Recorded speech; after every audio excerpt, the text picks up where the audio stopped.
మీ మోకాల నొప్పులకు ఎటువంటి సర్జరీ లేకుండా ఎపియాన్ పెయిన్ క్లినిక్ అందిస్తున్న అత్యాధునిక చికిత్స. నమస్తే, వెల్కమ్ టు సుమన్ టీవీ. నేను పద్మిని. ప్రస్తుతం మనం అపోలో హాస్పిటల్స్ లో ఉన్నాము. ఇక్కడ gynaecologist and oncologist Sai Lakshmi Dayana garu ఉన్నారు. మాట్లాడదాం. డాక్టర్ గారు నమస్తే అండి. నమస్తే పద్మిని. క్యాన్సర్ అనేది ప్రపంచాన్ని పట్టి పీడిస్తోంది, వణికిస్తోందని చెప్పుకోవచ్చు. ఇండియా లాంటి కంట్రీలో కూడా చాలా ఎక్కువ కేసెస్ చాలా ర్యాపిడ్గా పెరిగాయి అనేది వింటున్నాం. అయితే మన డైలీ లైఫ్లో మనం చేసేటటువంటి కొన్ని తప్పులు కూడా క్యాన్సర్కి లీడ్ చేస్తోంది అనేది వింటున్నాం. ఇవాళ నేను మిమ్మల్ని కొన్ని క్వశ్చన్స్ అడుగుతాను మేడం, అవి ఎంతవరకు కరెక్ట్ అనేది. క్యాన్సర్ అనేది ఇప్పుడు ఫోన్స్ ఎక్కువగా చూడటం డెఫినెట్గా క్యాన్సర్కి కారణం అవుతోంది అనేది నేను ఒక ఇంగ్లీష్ ఇంటర్వ్యూలో చూడటం జరిగింది. ఒక పెద్ద డాక్టర్ ఆయన చెప్పడం జరిగింది. Is it so? ఫోన్ మూలంగా క్యాన్సర్ వచ్చే ఛాన్సెస్ లేవు. లేవు. That's what multiple organisations WHO సహా క్లియర్గా చెప్తుంది. ఫోన్లో నుంచి వచ్చే నాన్ అయోనైజింగ్ రేడియేషన్, అంటే ఫోన్లో రేడియేషన్ లేదా ఫోన్ మాస్క్ల పక్కన ఇళ్లలో ఎవరు ఉండటానికి ఇష్టపడట్లేదు, ఎలా చెప్తారు ఫోన్ సేఫ్ అని వాదించే వాళ్ళు చాలామంది ఉన్నారు. ఇట్ ఈస్ కరెక్ట్ దట్ ఫోన్లో నుంచి మనకి రేడియో ఫ్రీక్వెన్సీ వేవ్స్ వస్తాయి. బట్ మన ఫోన్స్ ఇప్పుడు మీరు చూస్తే 2G 3G 4G 5G ఇలాంటి స్పెసిఫికేషన్స్ ఉన్న మొబైల్స్లో క్లియర్గా చెప్తారు వాళ్ళ ఫోన్లో నుంచి ఎమిట్ అయ్యే రేడియో ఫ్రీక్వెన్సీ ఎంత వేవ్ లెంత్లో ఉంటుంది. And none of those are dangerous to humans. So అది అయోనైజింగ్ రేడియేషన్ కింద రాదు, నాన్ అయోనైజింగ్ రేడియేషన్ కింద వస్తుంది. ఈ నాన్ అయోనైజింగ్ అనేది మన బాడీలోకి వెళ్ళినప్పుడు చెవుల ద్వారా లేదా ఇయర్ ఫోన్స్ ద్వారా లేదా మన ఫోన్ యాక్సిడెంటలీ దిండు కింద పెట్టుకుని పడుకున్నా దాంట్లో నుంచి వచ్చే రేడియో ఫ్రీక్వెన్సీ వేవ్స్కి మన బాడీకి హాని చేసే అంత శక్తి లేదు. బట్ అయోనైజింగ్ రేడియేషన్ అని ఉంది. ఈ అయోనైజింగ్ రేడియేషన్ అనేది ఎక్స్రేస్ ద్వారా మన బాడీలోకి వెళ్ళొచ్చు, లేదా CT scans, PET CT scans వల్ల మన బాడీలోకి వెళ్ళొచ్చు. వీటి మూలంగా definitely some damage happens.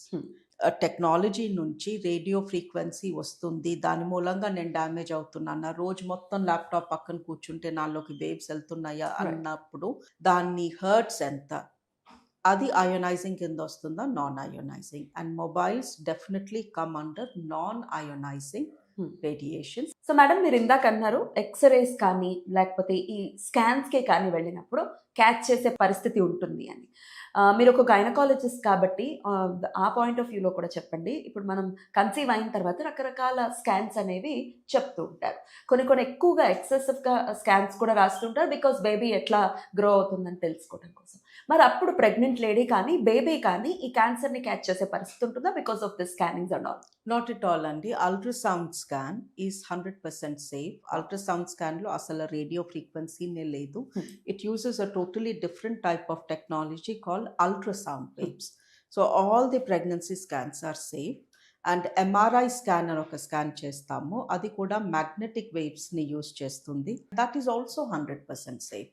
So మనకి స్కాన్స్ సేఫ్ కాదు అన్నప్పుడు we mean CT scan, PET CT scan, mammogram ఇలాంటి వాటి గురించి మాట్లాడుతున్నాము. బట్ మ్యామోగ్రామ్లో మళ్ళీ I want to emphasise that మ్యామోగ్రామ్లో యూజ్ చేసే మన radiation waves are very low dose. Okay, ఇక ఫుడ్ విషయానికి వస్తే మైక్రోవేవ్లో కుక్ చేసిన ఫుడ్ వల్ల కూడా క్యాన్సర్స్ వచ్చే ఛాన్సెస్ ఉన్నాయి అని వింటూ ఉన్నాము. ఎంతవరకు కరెక్ట్ మేడం ఇది? అగైన్ మైక్రోవేవ్లో మ్యాగ్నెటిక్ వేవ్స్ వస్తాయండి, ఎలక్ట్రోమాగ్నెటిక్ వేవ్స్. ఎలక్ట్రిసిటీ ఆన్ చేశాక అందులో జరిగే changes, whatever it releases, it causes electromagnetic waves, microwaves. That is not ionising radiation. So any object నుంచి వచ్చే ఎనీ రేస్ని కూడా ionising, non ionising 2 categories. Ionising is bad, non ionising is safe, and microwave is safe. So మైక్రోవేవ్లో మనం food wait చేసుకుని తినటం మూలంగా మనకి క్యాన్సర్ వచ్చింది అని డైరెక్ట్ లింక్ లేదు. బట్ ఎవరైనా మైక్రోవేవ్లో ఫుడ్ ఎప్పుడు వెయిట్ చేసుకుంటారు? వాళ్ళ ఫ్రిడ్జ్లో నుంచి, అంతే కదా. సో ప్రాబ్లం అది. మనం ఫ్రెష్గా వండుకొని ఫ్రెష్గా తినకుండా ఫ్రిడ్జ్లో పెట్టినవి, ప్యాకెట్లలో ఎక్కడో ఫ్రీజర్లోంచి తెచ్చినవి, ఎప్పుడో వండినవి వేడి చేసుకొని తింటున్నప్పుడు వస్తున్న issue is the health problem. Okay. Microwave per se ఈ మైక్రోవేవ్ మూలంగా ఈ క్యాన్సర్ వస్తుంది అని ఎక్కడా లేదు. బట్ మైక్రోవేవ్లో కూడా కొంతమంది ఎలాంటి ప్లాస్టిక్ పడితే అలాంటి ప్లాస్టిక్లో వేడి చేసుకుంటున్నారు. మైక్రోవేవ్లో టెంపరేచర్ చాలా హైకి వెళ్తుంది. కరెక్ట్. సడన్గా వెరీ క్విక్లీ వితిన్ 3 minutes మీరు ఒక 40, 50, 60 degrees దాకా వెళ్ళిపోతారు. బబుల్స్ వచ్చేసి వేడి సెగలు వచ్చేంత వేడి అవుతుంది. సో అంత క్విక్గా ఒక నార్మల్ రూమ్ టెంపరేచర్లో ఉన్న ఒక ప్లాస్టిక్ కంటైనర్ దాన్ని అంత క్విక్గా మనం లిక్విడ్స్, సాలిడ్స్, సెమీ సాలిడ్స్ పోసి వేడి చేస్తున్నప్పుడు దాంట్లో నుంచి రిలీజ్ అయ్యే ఆ chemicals are very bad. So మైక్రోవేవ్లో మనం ఎలాంటి కంటైనర్లో వేడి చేసుకుంటున్నాము is also very important. Glass ఐటెంలో పెట్టుకొని చేసుకుంటే కొంచెం దాని నుంచి ఆ ఇబ్బంది నుంచి బయటపడచ్చు కదా మేడం? బయటపడవచ్చు. గ్లాస్ కంటైనరే యూస్ చేయాలి అని చెప్తున్నారు మైక్రోవేవ్లో. Or microwave safe plastic containers, BPA free containers ఉన్నాయి. బట్ ఈ మైక్రోవేవ్లో ఇన్నిసార్లు వేడి చేసుకోవాల్సిన అవసరం ఎందుకు వస్తుంది? నేను ఎందుకు ఇంత ఫ్రిడ్జ్లో దాచిపెట్టి దాన్ని మళ్ళీ మళ్ళీ వేడి చేసుకొని తింటున్నాను? ఈ ఆలోచన, ఈ వే ఆఫ్ లివింగ్ మారాలి. ఇఫ్ నాట్ క్యాన్సర్, ఫ్రిడ్జ్లో మనం పెట్టిన ఫుడ్ని మళ్ళీ తీసుకొచ్చి అవెన్లో పెట్టి వేడి చేసి తింటే ఎటువంటి కాంప్లికేషన్స్ వస్తాయి? యాక్చువల్లీ కాంప్లికేషన్స్ ఏం రావండి. బికాస్ అందులో బ్యాక్టీరియా ఉంటే మనం అది వేడి చేసుకోగానే దాన్ని కంటెంట్ని బట్టి తెలిసిపోతుంది ఇది చెడిపోయింది, ఇది నేను తినకూడదు అని. బట్ ఆ చెడిపోయే ముందు ఏదన్నా కూడా ఇవాళ బాగుండి రేపు వెంటనే చెడిపోదు కదా. ఆ చెడిపోయే ప్రాసెస్ ఉంటుంది. ఆ ప్రాసెస్లో మనకి తెలియదు అది చెడిపోతుంది అని. ఆ ప్రాసెస్లో there is more unnecessary bacteria, harmful bacteria there. ఒక పండు కూడా ఇది కుళ్ళిపోయింది, ఇది నేను తినకూడదు అని మనకి తెలిసే ముందు అది ఆ కుళ్ళిపోయే స్టేజ్లోకి వెళ్తూ ఉంటుంది. ఆ టైంలో మనం దాన్ని తింటాం. కొంచెం మెత్తబడిందనో, కొంచెం నల్లగా అయిందనో, కొంచెం టేస్ట్ మారింది తెలిసాక కూడా తింటాము. అలాగే మనం తింటున్న రైస్ కానీ మళ్ళీ మళ్ళీ రీహీట్ చేసుకుని రైస్ ఈజీగా పాడైపోతుంది. ఏదైనా తడిగా ఉన్నవి ఇలాంటివి ఫ్రిడ్జ్లో పెట్టినా కూడా bacteria will continue to grow very slowly. ఆ టైంలో మనం దాన్ని వెయిట్ చేసుకుని తినేస్తున్నాం. మరి వెయిట్ చేసుకున్నప్పుడు ఆ బ్యాక్టీరియా చచ్చిపోవడం లాంటిది ఉండదా? ఉండకపోతే మనం ఇవాళ ఉంటాం కదా. So I'm sure it will die. But కొంచెం చనిపోలేదు అనుకోండి, అది లోపలికి వెళ్ళి మళ్ళీ పూర్తిగా పాయిజనింగ్ అవ్వచ్చు, ఏదో అవ్వచ్చు కదా. That is the reason. Right madam. ఇక నెక్స్ట్ వాటర్ బాటిల్స్ ఏవైతే ఉన్నాయో, ప్లాస్టిక్ వాటర్ బాటిల్లో మీరు వాటర్ తాగుతున్నారు, ఈ ప్యాకేజ్డ్ వాటర్ ఉంటుంది కదా, అది తాగితే డెఫినెట్గా అది కూల్ వాటర్ అయినప్పటికీ మెల్లగా ప్లాస్టిక్ వాటర్లోకి చేరుతుంది, దాని ద్వారా క్యాన్సర్ వస్తుంది అనేది వింటున్నా, నిజమా? Yes, this is true. Okay, and most recently యూఎస్ఏలో ఒక పేపర్ కూడా పబ్లిష్ అయింది which became very popular, saying microplastics and nanoplastics. So అంటే ఈ ప్లాస్టిక్ మన ఫుడ్లో కలిసే ఈ ప్లాస్టిక్ కూడా దాని సైజ్ని బట్టి మైక్రో నానో ప్లాస్టిక్స్ ఉంటున్నాయి. ఇప్పుడు మనందరికీ తెలుసు, ఒక్కసారి సింగిల్ యూస్ ప్లాస్టిక్ వాటర్ బాటిల్ని రీయూజ్ చేయకూడదు. ఎంతోమంది చేస్తారు for whatever reason. But ఒకసారి వాటర్ తాగాక ఆ ప్లాస్టిక్ బాటిల్ పారేయాలి, దాన్ని మళ్ళీ మళ్ళీ వాడకూడదు. అట్లాంటి ప్లాస్టిక్ బాటిల్స్లో వేవన్నా వేస్తే అందులో నుంచి ప్లాస్టిక్ పాలిమర్స్ ఈజీగా బయటకు వచ్చేస్తాయి, కరుగుతుంది.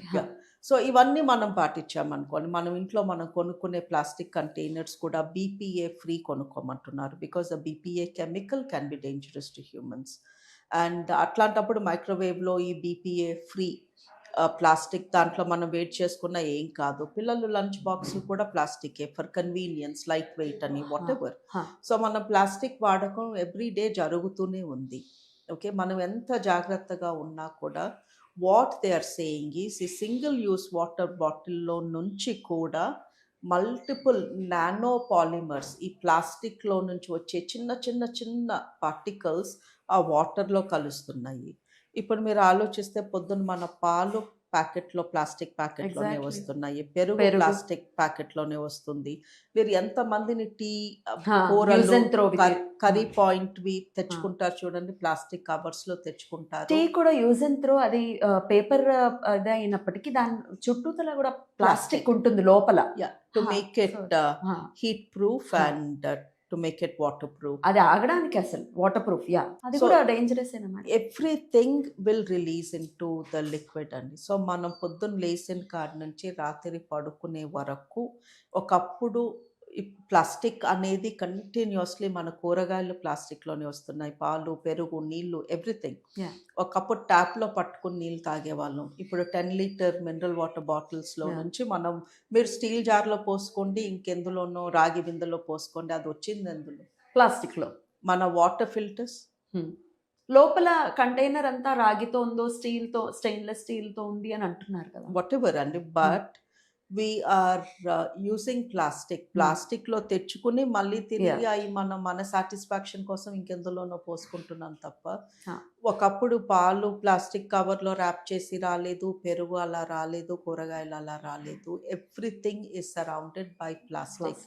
మనం వేసుకునే బట్టలు కూడా ప్లాస్టిక్ కవర్లలోంచి చించి కొని తెచ్చుకొని వేసుకుంటున్నాము. అది కూడా డేంజరా? Every plastic will release plastic particles, nanomers, and these are entering our body from various different ways, including మేకప్లో కూడా ఉంటున్నాయి అంటున్నారు. సో మనం రుద్దుకుంటున్నాము, తింటున్నాము, తాగుతున్నాము, కప్పుకుంటున్నాము, ప్లాస్టిక్లో బతుకుతున్నాము. ఇన్ని క్యాన్సర్స్ రాక తప్పదు. రైట్, అన్నిటినీ అవాయిడ్ చేయాల్సి ఉంటుంది. ఎంత వీలైతే అంత అవాయిడ్ చేయాలి. ఫస్ట్ 3 years వచ్చే వరకు పిల్లలకి ఓన్లీ కాటన్ బట్టలు వేయండి, పాలియస్టర్స్ వేయొద్దు అంటున్నారు. పాలిస్టర్స్ లో కూడా ప్లాస్టిక్ ఉంటుంది. Everything it has to be అండి, దానికి ఆ మెటీరియల్, ఆ టెక్స్చర్ రావాలి అంటే ప్లాస్టిక్ మిక్స్ అవ్వాలి అంతే. ఈ ఫ్రైడ్ ఐటమ్స్ ఏవైతే ఉన్నాయో, ఫ్రైడ్ రైస్లు దొరికే షాప్స్లో వాడేటటువంటి ఐటమ్స్ ఏవైతే ఉన్నాయో అవి క్యాన్సర్స్కి లీడ్ చేస్తాయని వింటూ ఉన్నాం. Is it true?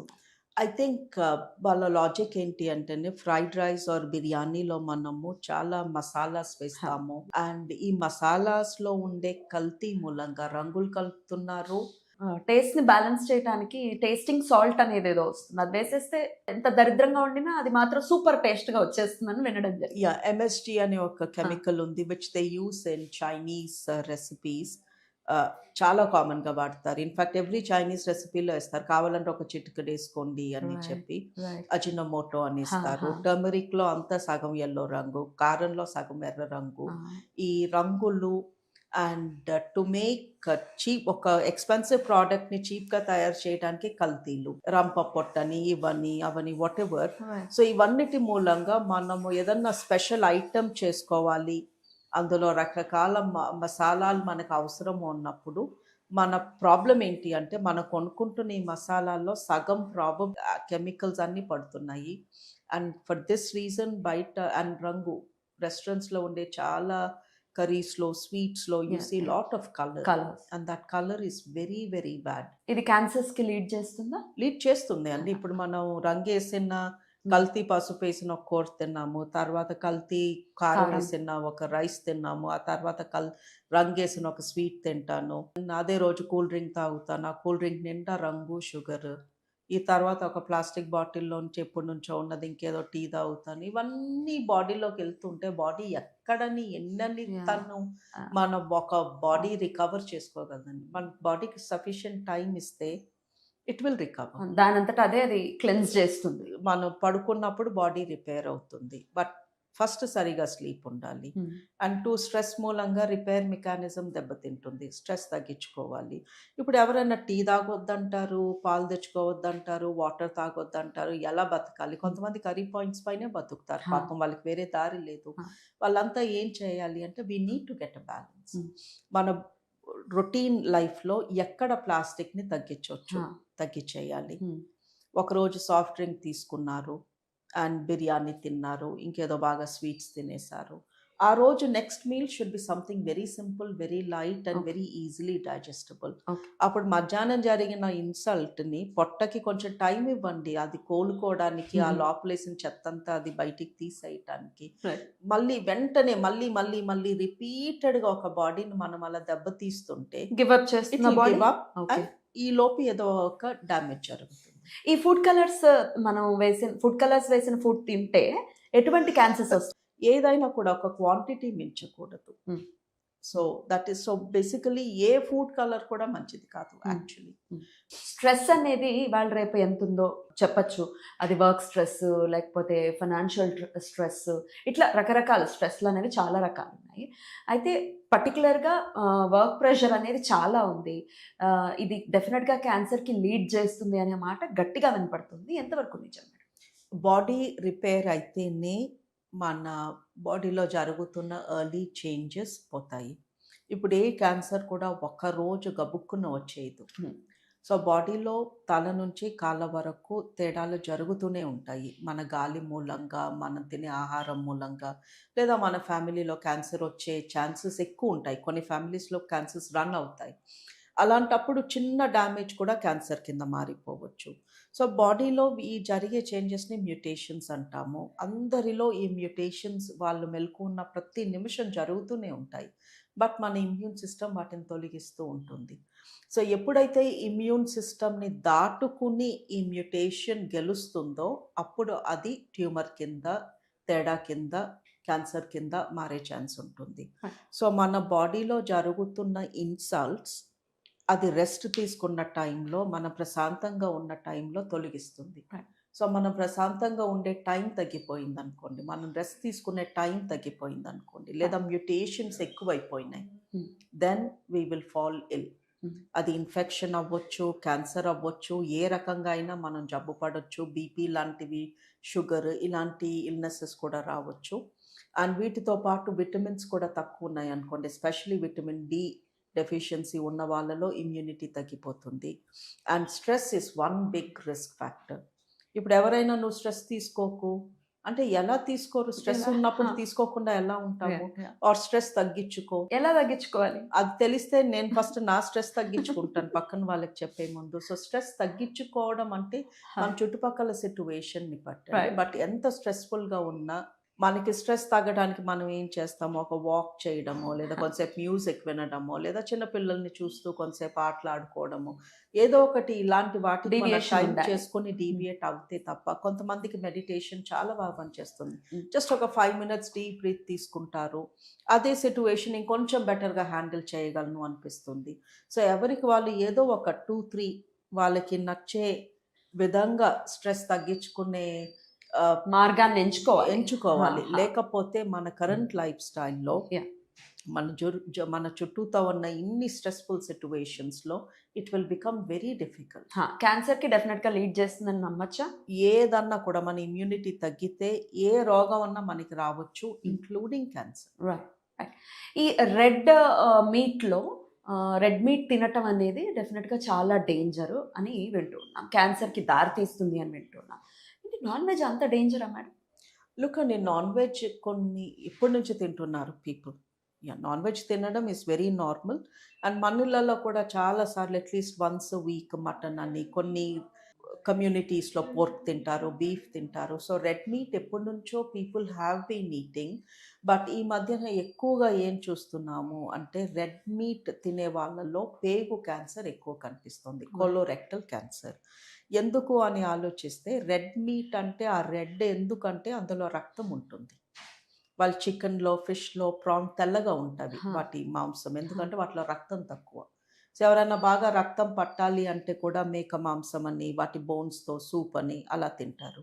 So red మీట్లో ఉండే ఈ redness is because of the blood. And ఈ బ్లడ్ మనము హై టెంపరేచర్లో రెడ్ మీట్ని కుక్ చేసినప్పుడు హీమ్ ఐరన్ బయటికి వస్తుంది. దాన్ని హీమ్ ఐరన్ అంటాము. ఈ హీమ్ ఐరన్ మూలంగా పేగులలో క్యాన్సర్ వచ్చే రిస్క్ ఎక్కువ అంటున్నారు. సో రెడ్ మీట్ కానీ మనం మరీ హై టెంపరేచర్స్లో కుక్ చేయకుండా కొంచెం లో టెంపరేచర్లో ఎక్కువసేపు కుక్ చేస్తే ఈ హీమ్ ఐరన్ మూలంగా మనకి జరిగే నష్టం తక్కువ. But compare to white meet, red మీట్లో ఐరన్ ఎక్కువ. అండ్ ఆ ఐరన్ మూలంగా పేగుల క్యాన్సర్ వచ్చే రిస్క్ ఎక్కువ అంటున్నారు. దాంతోపాటు మనం గ్రిల్ చేసామనుకోండి, వెరీ హై 100 to 200 degrees సెంటిగ్రేడ్లో ఓవెన్లో మీరు రెడ్ మీట్ పెట్టి అది పైన కొంచెం నల్లగా అయ్యే వరకు, గ్రిల్ అయ్యే వరకు వెయిట్ చేసి గ్రిల్ మీట్ తీసుకున్నారు అంటే ఆ పైన బర్న్ అయిన దాంట్లో ఇంకెక్కువ కెమికల్స్ పేరుకుంటాయి.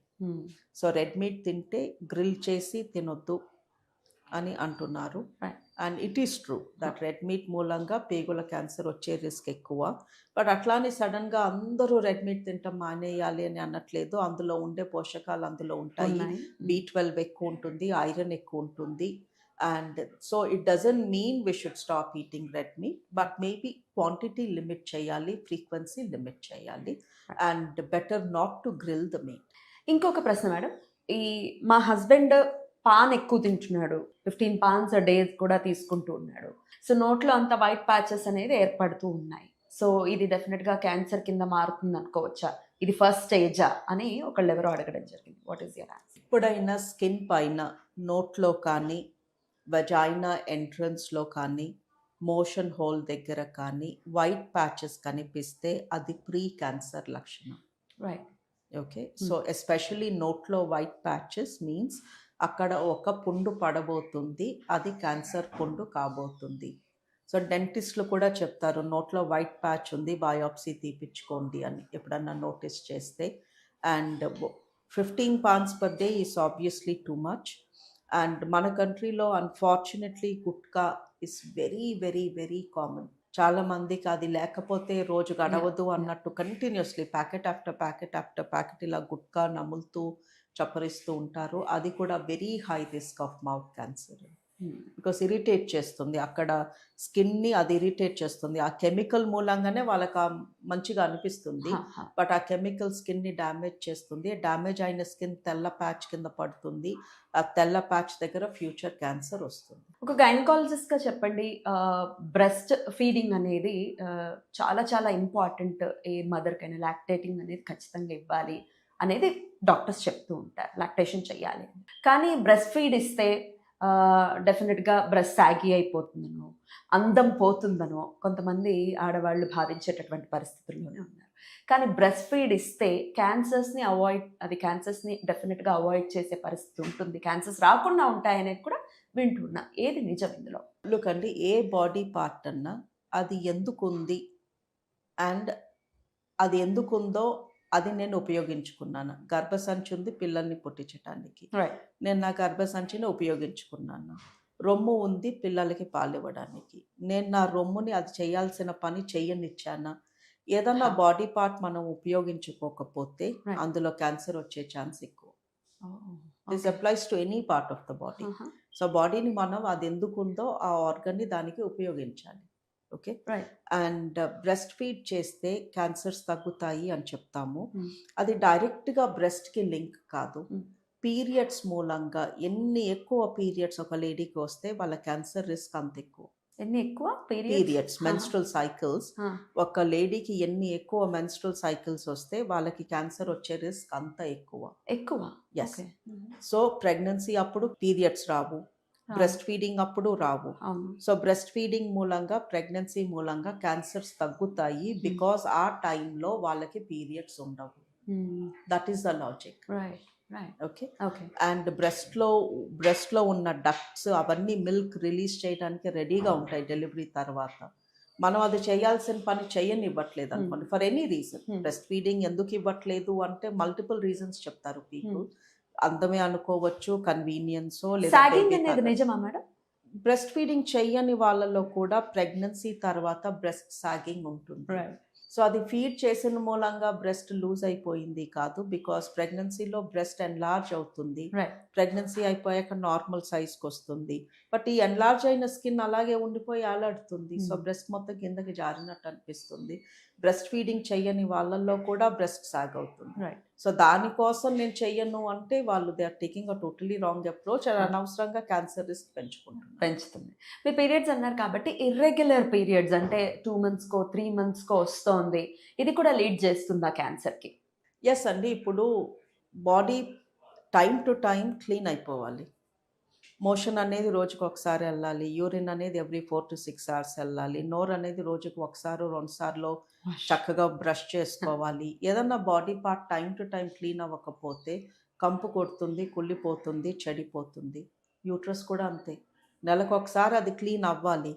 3 నెలల వరకు నేను అది అట్టి పెట్టేసుకుని 3 నెలలకు ఒకసారి పీరియడ్ తెప్పించుకుంటాను ఆర్ 3 నెలలకు ఒకసారి వస్తే ఓకే అంటే ఈ లోపు ఆ మెటీరియల్ లోపల కుళ్ళిపోయి క్యాన్సర్ కింద మారే ప్రమాదం ఉంది. అండ్ ఇది వారానికి 2 కేసులన్నా చూస్తాం. 4 నెలల తర్వాత పీరియడ్ వచ్చింది ఆగట్లేదు అని వస్తారు, చూస్తే స్కాన్లో చాలా తేడాలు కనిపిస్తాయి. ఆ మెటీరియల్ తీసే శాంపుల్ చూస్తే అందులో ప్రీ క్యాన్సర్ కనిపిస్తుంది. సో గర్భసంచిలో అలా పేరుకుపోవడం నెలల తరబడి అది అస్సలు మంచిది కాదు. అలాంటి వాళ్ళకి గర్భసంచి క్యాన్సర్స్ చాలా మందికి చూస్తున్నాం. అప్పుడు ఆ పార్ట్ని ఆర్గాన్ని తీసేసే దానికి cure లుక్ అండి, చేస్తారా? ఈ ప్రాబ్లం యూజువలీ పీసీఓడిలో చూస్తాము. Mm. పీసీఓడి వాళ్ళందరూ యూజువలీ 25 to 35 మధ్యలో ఉంటారు. చాలా మందికి పెళ్లి కూడా అయి ఉండదు. అక్కడ క్యాన్సర్ చేంజెస్ చూస్తాము. అలాంటప్పుడు గర్భసంచి తీస్తే Yeah. అమ్మాయికి ఫ్యూచరే ఉండదు. Right. సో అలాంటి వాళ్ళకి 1 year పాటు మెడిసిన్స్ ఇచ్చి ఆ ఉన్న క్యాన్సర్ని తగ్గేలాగా చేసి అప్పుడు మళ్ళీ పీసీఓడి తగ్గడానికి టాబ్లెట్ స్టార్ట్ చేసుకుని ఇలా ట్రీట్ చేస్తాము. గర్భసంచి తీయం వాళ్ళకి Right. యూజువల్లీ. పీసీఓడియే కదా అని లైట్ గా తీసుకోవడానికి లేదు, అది క్యాన్సర్ కి కూడా దారి తీస్తుంది అనేది Exactly. అర్థమవుతుంది. రైట్ మేడం, చాలా బ్యూటిఫుల్ గా ఎక్స్ప్లెయిన్ చేశారు. Thank you so very much. Thank you. నమస్తే.